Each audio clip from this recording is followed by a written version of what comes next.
বলো তো, আমার সারাদিনে কত খরচ বলো? হ্যাঁ, আমার তো না হলেও দিনে 200 টাকা 300 টাকা খরচ হওয়ার কথা না, খাওয়া দাওয়া সব নিয়ে, উচিতও তাই।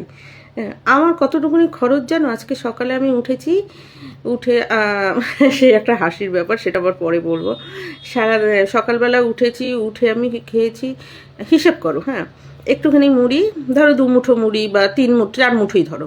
আমি তোমাকে সব কিছু বাড়িয়ে বাড়িয়ে বলছি। 4 মুঠো মুড়ি, ঠিক ঠিক ঠিক, হ্যাঁ। আর 1 চামচ হরলিক্স আর গরম জল, তাই দিয়ে আর গুড় একটু নিয়ে, তাই টোটাল কত হলো আমি জানি না। 10 টাকা হতে পারে, 15 টাকা হতে পারে, আমি 20 টাকাই ধরলাম, ঠিক আছে? 20 টাকা করে আমি চাও খাইনি। হ্যাঁ, তো তারপরে শুয়ে পড়েছি, গরম তো পাচ্ছিলাম না, দরকারও নেই। আমি শুয়ে থাকলে মার সুবিধা, আমি তো বেশি কাজ কাজ কাজ কাজ করি, আর কাজ করলে সবাই নড়াচড়া করতে হয়, যার জন্য আমি শুয়ে থাকলে মারও সুবিধা, যে মেয়েটা শুয়ে আছে, তাহলে আমি তার নিজের মতো করে সেটা নিজের সংসারে কন্ট্রোলে কাজ করতে পারে, কারণ আমি এবার একটু কেজো টাইপের। তারপরে যাই হোক গেল।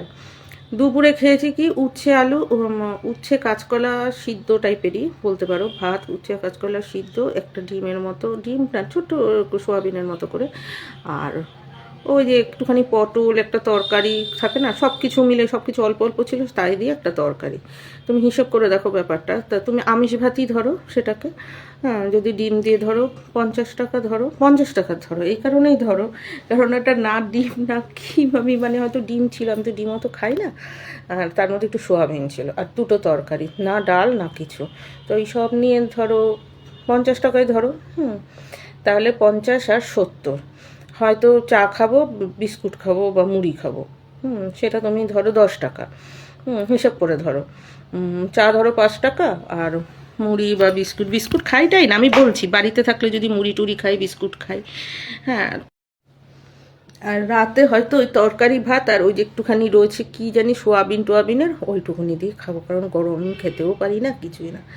30 টাকায় ধরো হয়ে গেল 100 টাকার মধ্যে। ভাবতে পারছো আমার মোটে খরচ হচ্ছে 100 টাকাও না। তাও এখন এইখানে থাকি বলে, কলকাতায় থাকলে আমার সেটুকুনিও খরচ হয় না খাওয়া পিছু। কেন হয় না জানো? যদি হোটেলে খাই তাহলে হয়, আর ধরো যদি নিজের ইসেতে থাকে তাহলে হয় না, কারণ আমি একটা ভালো করে তরকারি করি, আর আমি মুড়ি দিয়ে খাই, সারাক্ষণ মুড়ি খাই। আমার মুড়ি খেতে ভীষণ ভালো লাগে, তবে তরকারিটা সেরকম হতে হয়। আর আমি তো ওখানে মাছ মাংস খাই না, আমার ঘেন্না লাগে।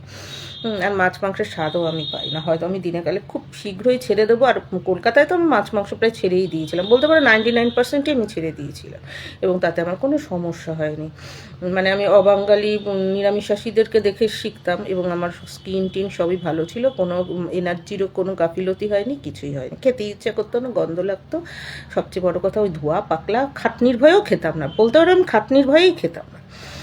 খাটনির ভয়ে ওই না ওরে ওই রে বাবা, খাটনি করার, খাটনি আসে করলে আর কোনো পথ খাওয়া যায় না। আর ওখানে অনেক রকম সবজি খাওয়া শিখেছিলাম, ওরকমভাবেই খেতাম টেতাম তো। আর মাছ মাংসের একটা পরিমাণ আছে তো, আর্মিদেরও তো দেখেছি যে লঙ্গরখানায় কয়টুকুনি দেয় মাছ মাংসকে, এত দেয়, বরঞ্চ খেয়ে আর অসুখ হয়, কিন্তু তাদের শরীরের কত ফিটনেস। তো যাই হোক, আমার কতটুকুনি খরচ, কিন্তু আমার কি খরচ আছে জানো? আমি রোজ একটু ঘুরতে বেরোই, কিন্তু এই গরমে আমি তাও পারছি না। এবার যেদিন বেরোলাম ধরো 100 200 300 টাকারও ঘুরতে পারি, খাই কিন্তু না খুব একটা। হয়তো একটা ওকেও চপ খাওয়ালাম, আমিও একটা চপ নিয়ে নিলাম, একটু চা নিলাম, মানে যে ভ্যানালা। ঘোরার পিছনে আমার একটু খরচ পড়ে, তাও মানে কি এই সব লোকাল আউটিং, টুকটুক টুকটুক করে রোজ আমি একটুখানি ঘুরতে ভালোবাসি, বুঝতে পেরেছো তো? এটাই আমার আনন্দ। এর বাইরে আমার গয়নারও আনন্দ নেই, গয়নাও আমার ভালো লাগে না, কারণ ওগুলি পাহারা দিতে হয়, রাখতে হয়, পড়তে হয়। ভাই যেটুকুনি পূর্বপুরুষের আছে, মা বাবা দিয়েছে, ওই ঠাকুর পূজার মতো করে। এরপরে তো আমি মানুষের কাছ থেকে বলো চাইতেই পারি, বন্ধু বান্ধবের কাছ থেকে দে, কেননা আমার কাছে থাকলে কোনো অপচয় হয় না। হয়তো বলে না, মা বলে ভালো কথা বলে, তোদের গোষ্ঠীটাই হচ্ছে কিপটা গোষ্ঠী, কৃপণেনও সমদাতার, মানে কৃপণের মতো এত দাতা নাকি কেউ হয় না। হয়তো তাই আমার ঠাকুরদাও মারা গেছে অনেক কিছু রেখে দিয়ে, বাবাও তাই, কাকারাও তাই, সবই তাই আমাদের গোষ্ঠীতে। তো মায়ের গোষ্ঠীর আবার হচ্ছে সব মানে খুলে খুলে দিয়ে দাও, মার তো বিশেষ করে সব দিয়ে দাও, তারপরে যদি হয় মানে মা অভাবে থাকতে পারে ভালো।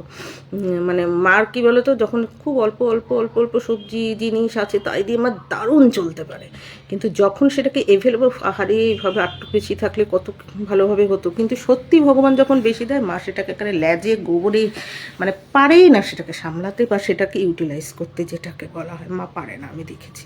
মানে একটা শাড়ি দিলে মা 4টে সুন্দর করে ইসে দিয়ে দেবে, পর্দা দিয়ে দেবে, কিন্তু যদি মাকে কেউ পর্দা গিফট করে, মা সেটাকে রাখতে পারে না। হ্যাঁ, মানে মা ছোট একটা মাছ দিলে সেটাকে কিভাবে চালাবে, একে একটুখানি দেবে ওভাবে দিয়ে নিজে না খেয়ে চালাবে, মানে ওই ট্র্যাজেডিভাবে চলতে পারে।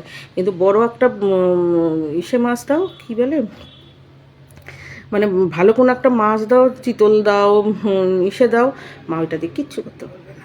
দেখা যাবে আগামগা কিছু একটা করে ফেলেছে, ঠিক ঠিক ঠিক, ওইটা হচ্ছে ব্যাপার। মা খুব অভাবে চলতে পারে। এই যে এখন গ্যাসের একটা ক্রাইসিস চলছে, শোনা যাচ্ছে, যদি আমাদের গ্যাস এখনও ফুরায়নি, মা কিন্তু দিব্যি চালাচ্ছে, দিব্যি, কোনো কিছু অসুবিধা নেই। ইভেন বাচ্চাগুলি আমাদের যে জানো তো বাড়িতে অনেকে খায়, তাদের খাবারগুলি যে বারবার করে গরম করা, ফুটানো, সব কিছু সুসিদ্ধ সব কিছু করা আমাদের কিন্তু চলছে।